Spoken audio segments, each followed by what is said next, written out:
한국의 KF-21은 그냥 종이 비행기 아닙니까? 미군 기술을 가져다가 단순 조립하는 수준일게 뻔합니다. 우리나라가 처음 KF-21 개발을 선언했을 때 일본 내에서 나온 지배적인 시각입니다. 실제로 일본 내에서는 한국의 무기 개발 수준을 낮게 보고 평가절하해 왔는데요. 이번 사연을 통해 한번 들어보겠습니다. 제 이름은 와타나베 히로시입니다. 일본 항공자위대에서 가장 주목받는 엘리트 조종사로 미국의 미라마 해군기지에서 훈련을 받고 여러 국제 군사훈련에서 화려한 이력을 쌓았습니다. 저는 항상 최고였죠. 그 누구도 제가 조종하는 F-35의 성능과 기동성을 의심한 적이 없었습니다. 자신감은 늘 넘쳤고 솔직히 일본을 제외한 아시아 국가들의 군사력과 기술력은 제게 비웃음거리였습니다. 특히 대한민국은 저에게 우습게만 보였습니다. 처음 한국이 항공기를 개발한다는 뉴스를 접했을 때 동료들과 웃어 넘겼던 기억이 납니다. 한국이 자체 전투기를 만든다고요? 그냥 미국 기술을 가져다 조립하는 수준 아닌가요? KF-21 보라매라니 종이 비행기 정도가 아닐까요? 차라리 자동차를 만드는 게 더 나을 텐데요. 일본이나 중국 전투기의 발끝에도 못 따라올 겁니다. 그건 정치적인 쇼에 불과해요. 이런 이야기들이 동료들 사이에서 자주 나왔고 저도 비슷한 생각이었습니다. 한국은 미국의 군사기술에 전적으로 의존하고 있고 독자적으로 전투기를 만든다는 건 터무니없는 일이라 생각했습니다. 언론이 과장한 것이고 민족주의를 자극하는 정치적 쇼라고 여겼죠.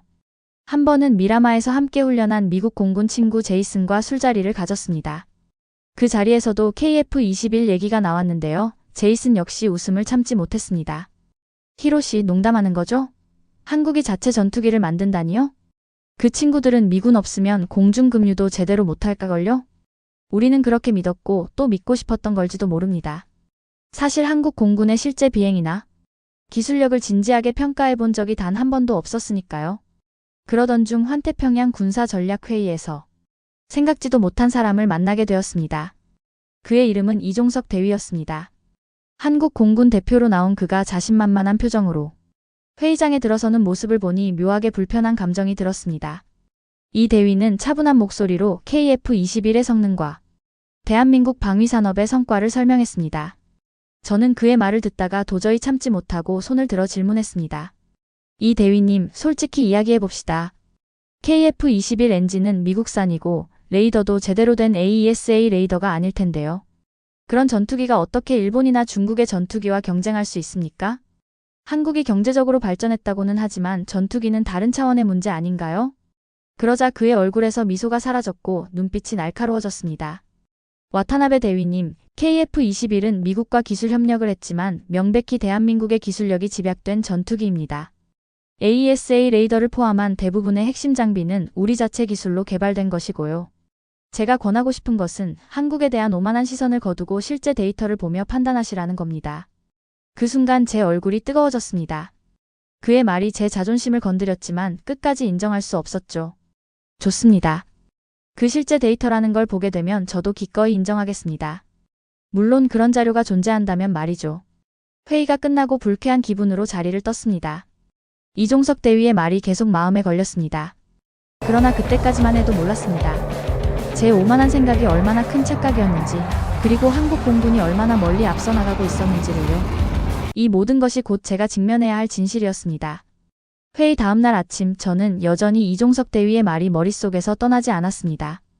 무언가를 증명하고 싶은 마음에 노트북을 켜서 KF-21 관련 자료를 검색하기 시작했습니다. 그런데 생각했던 것보다 자료들이 꽤 구체적이었습니다. KF-21의 AESA 레이더는 자체 기술로 개발됐고 이미 시험 비행에서 놀라운 성과를 거뒀다는 내용들이었습니다. 자료를 보고 있던 중 누군가 제게 말을 걸었습니다. 히로시 대위님, 좋은 아침입니다. 바로 이종석 대위였습니다. 순간 당황스러웠지만 저는 평정을 유지하며 고개를 돌렸습니다. 아, 이 대위님. 좋은 아침입니다. 어제 회의에서 흥미로운 발표 잘 들었습니다. 그는 미소를 지으며 제 옆자리에 앉았습니다. 흥미롭게 들으셨다니 다행이네요. 자료는 어떠세요? 충분히 설득력 있게 느껴지시나요? 그의 말투에는 자신감과 여유가 넘쳤습니다. 저는 짐짓 무심한 척 노트북 화면을 가리키며 말했습니다. 아직은 좀 더 자세히 봐야 할 것 같습니다만 솔직히 조금 놀랐습니다. 자체 개발 레이더의 성능이 이렇게까지 발전했을 줄은 몰랐으니까요. 그는 잠시 저를 바라보더니 말을 이었습니다. 한국은 지난 수십 년간 방위산업 분야에 많은 투자를 했습니다. 반도체, 자동차, 배터리 기술에서 성공한 경험들이 방위산업 발전에도 큰 도움을 줬죠. 이제는 우리가 만든 기술로 국제적인 경쟁력을 갖추게 되었다고 자신 있게 말할 수 있습니다. 그의 말을 들으면서 마음 한편에서는 여전히 의심이 들었지만 한편으로는 호기심이 생기기도 했습니다. 하지만 방위산업은 단순히 기술력만으로 성공할 수 있는 분야가 아닙니다. 국제적인 협력과 검증이 필수적인데 KF-21이 그런 검증을 충분히 거쳤다고 보시나요? 이 대위는 제 질문에 흔들림 없이 고개를 끄덕였습니다. 물론입니다. KF-21은 미국, 유럽 국가들과 기술 협력을 진행했고 여러 국제기관의 평가를 통과했습니다. 실제로 최근에 있었던 국제합동훈련에서도 탁월한 성과를 냈고요. 곧 있을 공식적인 시험 비행에서도 그 성능을 입증할 예정입니다. 저는 무심코 미소를 지었습니다. 솔직히 그의 자신감이 마음에 들지 않았습니다. 어떻게 보면 저 자신을 향한 도전처럼 느껴졌죠. 공식적인 시연이라 흥미롭군요. 혹시 그 행사에 제가 참관할 수 있을까요? 개인적으로 아주 궁금하거든요. 이 대위는 기쁜 표정으로 고개를 끄덕였습니다. 당연하죠. 오히려 와타나베 대위님 같은 분들이 오셔서 직접 보시는 게 저희로서도 좋은 기회입니다. 저는 확신합니다. 현장에서 보시면 KF-21의 뛰어난 성능에 대해 더는 의심하지 않으실 거라고요. 그 순간 저는 이종석 대위가 단순히 대한민국의 군인이라는 것을 넘어 저와 같은 전투기 조종사로서 가진 자부심과 열정을 느낄 수 있었습니다. 그리고 이런 감정은 저에게 꽤 생소한 것이었죠. 우리는 짧은 대화를 마치고 헤어졌습니다. 하지만 그의 말들은 계속해서 머릿속을 맴돌았습니다. 저는 다시 자료를 살펴보며 KF-21에 관한 더 깊은 정보를 찾기 시작했습니다. AESA 레이더의 스캔 속도와 정확성, 국산 엔진의 성능 지표, 실전 배치 이후 예상되는 전략적 효과까지 세세하게 점검했습니다. 그러면서 저는 조금씩 깨닫기 시작했습니다. 제 생각보다 한국의 방위산업은 더 앞서 나가 있었고 KF-21은 제가 비웃던 그런 정치적 쇼 이상의 결과물이라는 것을요. 그날 오후 저는 사령부로부터 공식적으로 KF-21의 시연 행사 초청장을 전달받았습니다. 초청장에는 이렇게 쓰여 있었습니다. KF-21 보람의 공식 시연 비행 행사에 와타나베 히로시 대위를 정중히 초대합니다. 대한민국 공군은 귀하의 참석을 진심으로 환영합니다. 그 초청장을 보며 저는 묘한 긴장감과 흥분을 느꼈습니다. 이제 제 눈으로 직접 확인할 순간이 다가오고 있었습니다. 제가 품었던 오만함이 무너질 수도 있는 그 순간이요. 그때까지 저는 몰랐습니다. 이 초청장이 제 인생에 있어서 가장 충격적인 진실과 마주하게 할 첫걸음이 될 줄을 말입니다. 공식 초청장을 손에 쥐고도 마음 한구석에서는 여전히 확신이라는 이름의 불씨가 타오르고 있었습니다. 이종석 대위가 말한 내용들, KF-21에 대한 수많은 기사들, 심지어 미국 국방부와의 공동훈련 성과까지도 확인했지만 제 내면 깊숙한 곳에서는 아직 한국을 인정하고 싶지 않은 감정이 남아 있었습니다. 그날 저녁 저는 일본에서 함께 훈련받았던 선배 타카하시 중령과 통화를 했습니다. 그는 지금 일본 항공자위대의 전략기획부에서 일하고 있었는데 제가 KF-21 시연에 초청받았다는 얘기를 꺼내자 피식 웃으며 이렇게 말했습니다. 히로시, 시간 낭비하지 마. 한국의 그 보라매인가 뭔가는 우리 F2 개량형에도 못 미친다더라. 엔진부터가 미국산 아니냐? 국산하니 뭐니 해도 껍데기만 바뀐 짝퉁일 뿐이야. 그 말에 저는 어딘가 안도감을 느꼈습니다. 그렇지, 내 생각이 틀리지 않았구나. 아직 우리는 아시아에서 기술적으로도 전략적으로도 우위에 서 있다는 확신이 들었습니다. 하지만 그와의 대화가 끝나고 난 뒤에도 무언가 찜찜했습니다. 왜일까요? KF-21에 대한 기사들을 하나둘 되짚어보다 보니 단순한 허세나 선전용 문구가 아닌 실체가 점점 더 구체적으로 다가왔기 때문이었을지도 모릅니다. 2024년 말 KF-21은 레드플래그 알래스카 훈련에 참가해 미 공군의 F-16과 함께 모의 공중전을 펼쳤습니다. 그 결과는 미국 내 전술평가 보고서에 예상 이상의 전술적 기동성과 전자전 대응 능력을 갖춘 차세대 플랫폼이라는 평가로 기록됐더군요. 그것도 미 공군 제354 전투비행단이 직접 내린 평가였습니다. 그리고 그 훈련 직후 미국에서 KF-21에 장착된 국산 AESA 레이더의 실시간 타격 추적 성능에 대해 분석한 보고서가 유출됐습니다. 당시 그 내용을 접한 저는 눈을 의심했습니다. 레이더의 탐지 범위, 다중 표적 추적 능력, 재밍 대응 알고리즘이 모든 게 기존에 제가 알던 한국의 기술 수준을 뛰어넘고 있었습니다. 그럼에도 저는 여전히 머릿속에서 그럴 리 없다는 말과 혹시 정말일 수도라는 생각이 부딪히고 있었습니다. 저는 제게 익숙한 세계 속에 살고 있었고 한국이 그 틀을 벗어나는 존재가 된다는 것이 두려웠던 걸지도 모릅니다. 며칠 후 저는 시연 행사 전 사전 브리핑에 참석했습니다. 브리핑에는 미국, 프랑스, 이탈리아, 인도, 호주 등 각국의 무관과 전략 장교들이 자리하고 있었고 그 중심에 대한민국 공군이 있었습니다. 그 자리에서 다시 이종석 대위를 마주쳤고 그는 저를 보며 가볍게 고개를 숙였습니다. 곧 직접 보시게 될 겁니다. KF-21은 더 이상 꿈이 아니라 현실입니다. 저는 그 말에 짧게 대답했지만 속으로는 복잡한 감정이 뒤섞여 있었습니다. 솔직히 인정해야겠습니다. 그날 이후 저는 매 순간 KF-21의 실체를 확인하는 데만 몰두하게 됐습니다. 그게 제 자존심 때문이었든 진짜 궁금해서였든 말이죠. 시연 당일 하늘을 가르는 KF-21의 실루엣을 처음 봤을 때 그때 저는 비로소 알게 됐습니다. 내가 지금까지 얼마나 무지했고 오만했는지를요. 하늘은 맑고 햇빛은 선명했습니다. 시연 장소는 사천 공군기지. 대한민국의 심장이라 불리는 곳이자 KF-21 보라매의 고향이었습니다. 각국 장교들과 전문가들이 삼삼오오 모여 앉아 커피를 마시며 대화를 나누고 있었고 저는 그 속에서 조용히 자리를 잡고 앉아 있었습니다. 그날의 하늘이 어찌나 푸르던지 그 아래로 등장한 KF-21은 마치 조각처럼 매끈한 선을 그리며 이륙 준비에 들어갔습니다. 이륙 전 지상에서 굉음을 울리며 엔진을 점검하는 모습은 제가 생각했던 짝퉁과는 너무도 다른 위험을 품고 있었습니다. 이륙 30초 전입니다. 모든 관람 인원은 안전거리를 유지해 주시기 바랍니다. 기내 방송이 울리자 좌중은 일제히 조용해졌습니다. 그 순간 KF-21 한 대가 활주로 끝에서 출발선을 박차고 올라섰습니다. 쭉 뻗은 동체, 은빛으로 빛나는 표면, 그리고 무엇보다 그 추진력이건 단순한 첫 비행의 수준이 아니었습니다. 기체는 빠르게 상승하며 완벽한 롤링턴과 배럴로를 선보였고 이어지는 고속 저공 비행은 그 어떤 전투기 시연에서도 보기 어려운 고난도 기동이었습니다. 저는 숨을 들이켰습니다. 그 어떤 허세나 과장도 없이 이건 진짜였습니다. 말도 안 돼. 입 밖으로 새어나온 제 혼잣말을 옆자리에 앉은 호주 공군 무관이 들은 모양이었습니다. 처음 보시나 보군요, 히로시. 이게 KF-21입니다. 작년 레드 플래그에서도 한번 봤지만 이번엔 더 정제된 느낌이에요. 기술적 진보가 뚜렷하죠. 저는 아무 대꾸도 하지 못했습니다. 눈앞의 광경이 그간 제가 품어온 선입견을 하나하나 무너뜨리고 있었으니까요.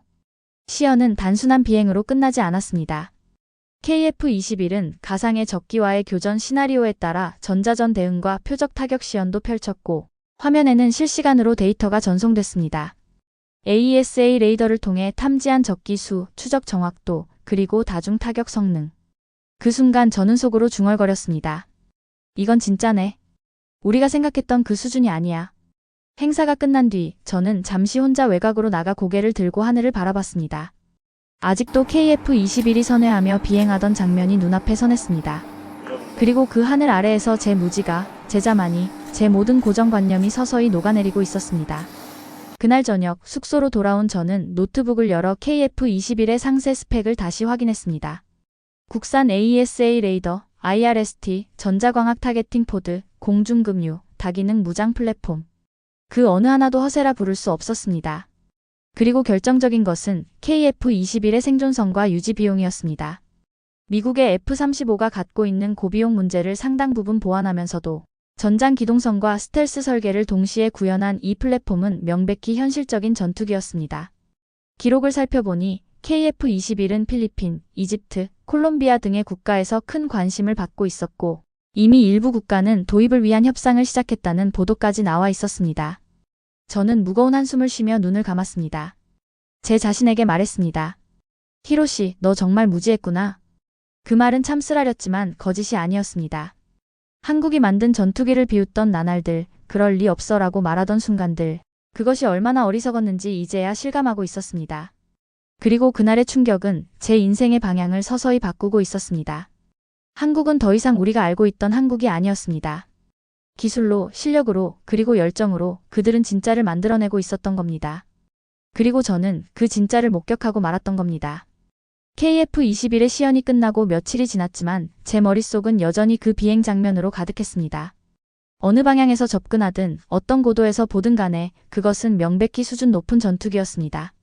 이전까지 제가 가졌던 모든 편견이 조각조각 부서지는 소리를 매일같이 듣는 기분이었죠.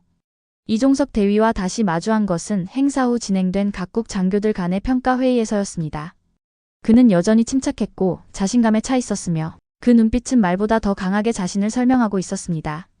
회의가 시작되자 미국 공군 전략분석관이 먼저 입을 열었습니다. 우리는 KF-21의 전투기동성과 작전 효율성에서 놀라운 수치를 확인했습니다. 특히 다중표적 대응 성능은 현재 미국 외 국가가 실전 배치 중인 기체 중에서도 최상위 수준입니다. 그 말이 끝나기 무섭게 영국과 프랑스에서 온 분석가들도 손을 들며 데이터를 근거로 KF-21의 실제 작전 효과성을 언급하기 시작했습니다. 그들의 언어는 절제되어 있었지만 내용만큼은 놀랍도록 명확했습니다. 저는 의자에 앉은 채 속으로 생각했습니다. 이건 더 이상 무시할 수 없는 흐름이다. 이종석 대위는 회의 후 잠시 쉬는 시간에 제게 다가와 말을 건넸습니다. 이제는 저희가 괜한 허세만 부리는 나라처럼 보이지 않으시죠? 와타나베 대위님? 저는 웃으며 고개를 끄덕였습니다. 이 대위의 말에 더는 부정할 수 없었습니다. 그는 거만하지 않았고 교만하지도 않았습니다. 그저 조국의 기술을 믿고 묵묵히 실력을 보여준 것뿐이었죠. 그 순간부터 저는 조금씩 주변을 더 넓게 보기 시작했습니다. 방위산업을 넘어 대한민국이라는 나라가 세계 속에서 어떤 위상을 갖고 있는지를 말이죠. 전 세계 반도체 시장에서 삼성전자는 TSMC와 함께 양대 산맥을 이루고 있고 배터리 산업에서는 LG에너지솔루션과 SK온이 유럽과 미국의 전기차 메이커들과 줄줄이 계약을 체결하고 있다는 기사를 다시 보게 되었습니다. 자동차 산업에서는 현대차와 기아가 북미 시장에서 일본 브랜드를 밀어내고 있고 K- 문화는 이미 전 세계 젊은이들의 일상 속으로 깊숙이 파고들고 있었죠. 한국은 단지 운 좋게 전투기를 만든 나라가 아니구나. 이건 시스템이고 철학이고 미래를 향한 전략이라는 생각이 들었습니다. 그들이 기술 하나하나에 얼마나 많은 시간과 열정을 쏟았는지, 그리고 그것을 통해 얼마나 많은 벽을 넘어왔는지를 조금씩 이해하게 됐습니다. 저는 이 대위에게 조용히 물었습니다. 솔직히 KF-21이 여기까지 오기까지 가장 어려웠던 순간은 언제였습니까? 그는 잠시 생각에 잠기더니 조용히 대답했습니다. 자신감이 무너졌을 때입니다. 우리 스스로도 우리가 해낼 수 있을까라는 의심을 가졌던 순간이 있었어요. 하지만 그런 순간마다 저희는 다른 산업에서 이룬 성과를 떠올렸습니다. 반도체도, 자동차도, 전기차 배터리도 처음엔 조롱을 받았죠. 그런데 지금은 어떻습니까? 전투기도 마찬가지라고 생각했습니다. 저는 그의 말에 머리를 숙였습니다. 저도 모르게 마음속 깊은 곳에서 인정하고 있었던 것이 드러났던 겁니다.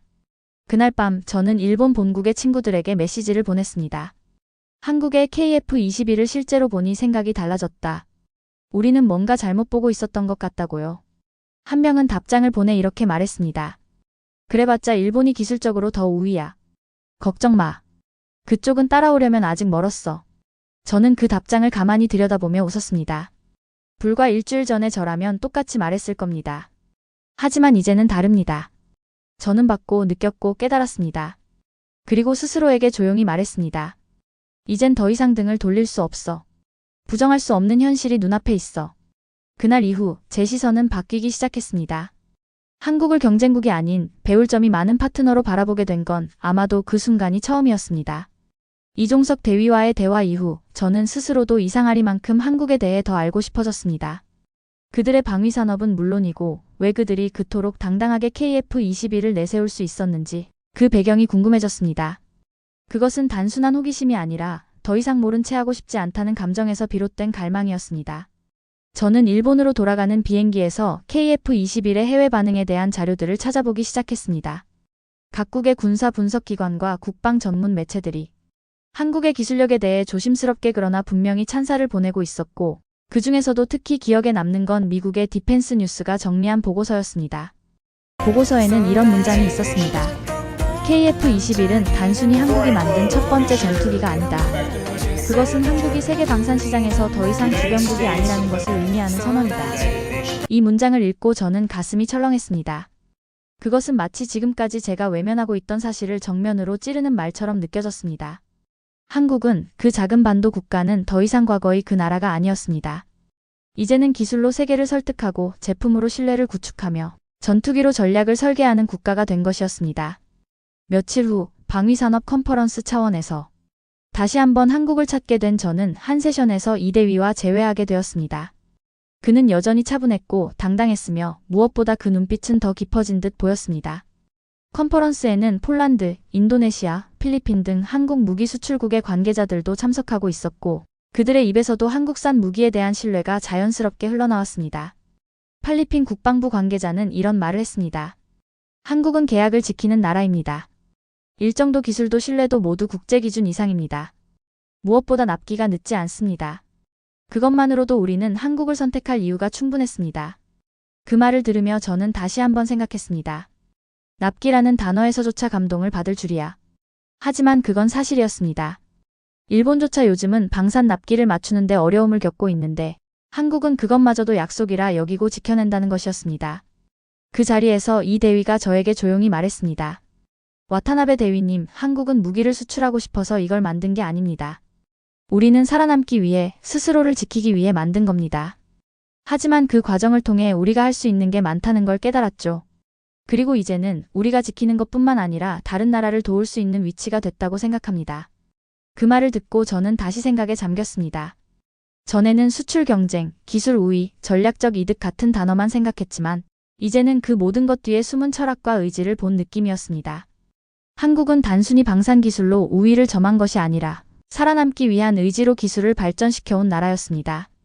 북한이라는 실질적인 위협 속에서 미국과의 동맹 속에서도 끊임없이 자립을 고민하고 기술을 키워낸 그들의 역사에는 그들만의 이유와 무게가 있었습니다. 그날 저녁 저는 숙소에서 조용히 일기를 썼습니다. 나는 오늘 또 한 번 한국을 배웠다. 기술로, 인내로, 그리고 조용한 의지로 세계에 자신을 증명한 그 나라를. 과거에 나는 우물 안개구리였다. 지금도 부족하지만 적어도 이제는 그 바깥을 보기 시작했다. 그리고 마지막 문장은 이렇게 적었습니다. 나는 한국이 두렵지 않다. 오히려 존경스럽다. 그 문장을 쓰고 나서야 저는 비로소 마음이 편해졌습니다. 오래된 편견이 허물어지는 데는 시간과 용기가 필요했지만 그 문장을 쓴 지금 저는 그 첫걸음을 뗀 것 같았습니다. 이제 저는 더 이상 한국을 의외의 존재로 보지 않게 되었습니다. 제 안에 있던 자만은 한 겹 한 겹 벗겨지고 있었고 그 자리를 묵직한 존중이 채워갔습니다. 하지만 동시에 저는 제 자신에게 질문을 던지고 있었습니다. 왜 우리는, 왜 나는 지금까지 그들을 무시했는가? 그 답은 어쩌면 단순했습니다. 모르기 때문이었습니다. 아는 게 없기에 깎아내렸고 확인하지 않고 판단했습니다. 이종석 대위와의 짧지만 굵은 대화는 제 안에 있던 거짓된 우월감을 조용히 해체하고 있었습니다. 이 대위님. 컨퍼런스 마지막 날 저는 그의 곁으로 다가가 조용히 말을 건넸습니다. 제가 이전에 했던 말들 부끄럽습니다. 이제는 이해합니다. 한국이 어떤 길을 걸어왔는지 그리고 지금 어떤 위치에 있는지. 그는 놀라지 않았습니다. 오히려 담담하게 웃으며 고개를 끄덕였습니다. 사과해 주셔서 감사합니다. 하지만 그보다 지금 이렇게 솔직하게 인정해 주셔서 더 감사합니다. 그 순간 저는 그가 단순한 군인이 아니라 진정한 자존심을 가진 사람이라는 걸 깨달았습니다. 그들의 자존심은 허세로 만들어진 것이 아니었습니다. 그건 수십 년의 피땀과 기술의 진보, 그리고 나라를 지키겠다는 사명에서 비롯된 진심이었습니다. 우리는 회의장을 나와 서울 시내로 향했습니다. 그는 저를 데리고 국방과학연구소 인근의 작은 전시관으로 안내했습니다. 그곳에는 대한민국의 방산 발전사를 보여주는 다양한 전시물이 있었고 저는 그 앞에서 다시 한번 충격을 받았습니다.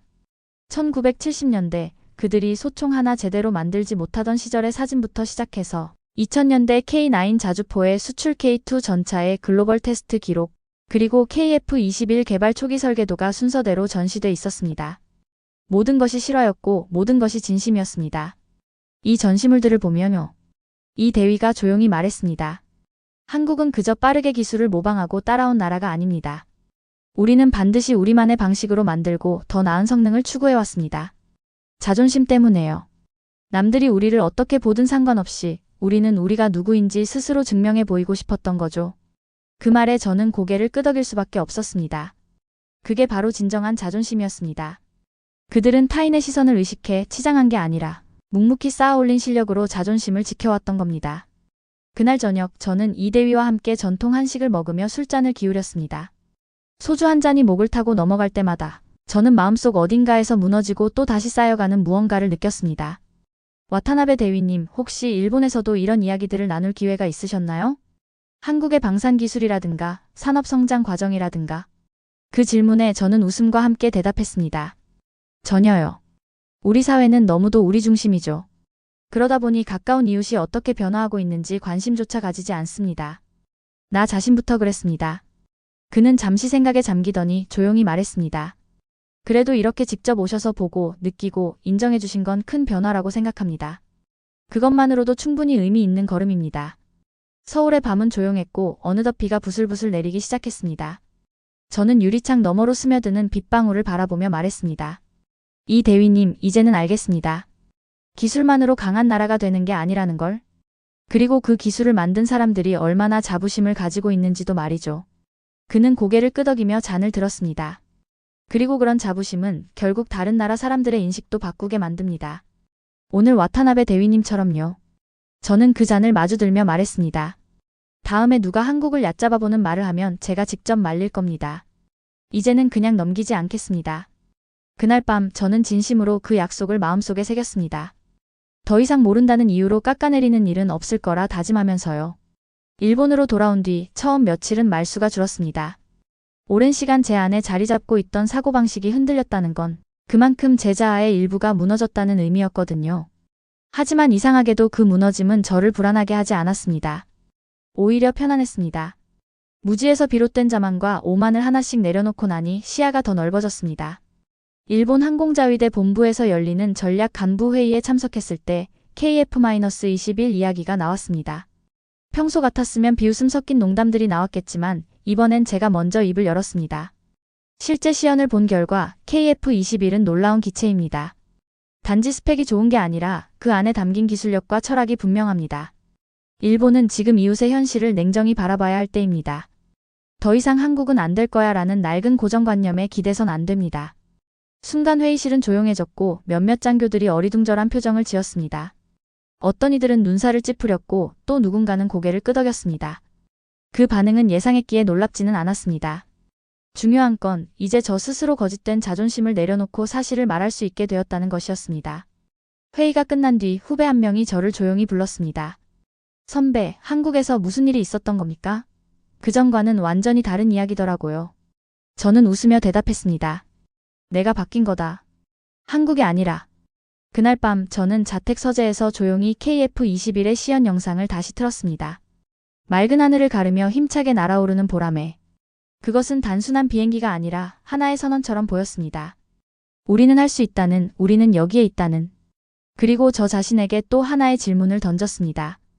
일본은 과연 지금 무엇을 향해 나아가고 있는가? 우리는 기술 강국이라는 말에 취해 새로운 도전에 둔감해졌고 이웃의 성장을 외면한 채 과거의 위상에 안주하고 있는 건 아닌지 스스로 묻게 되었습니다. KF-21은 단지 한국의 전투기가 아니었습니다. 그건 제가 속한 세계에 던진 질문이자 제 자신에게 내던진 도전이었습니다. 몇 주 뒤 국방대학교에서 아시아 방위산업의 변화와 전략이라는 주제로 특강을 요청받았습니다. 저는 강단에 올라 이렇게 말문을 열었습니다. 우리는 오랫동안 자신이 가장 앞서 있다고 믿어왔습니다. 하지만 진정한 강자는 끊임없이 배우고 성장하려는 이들입니다.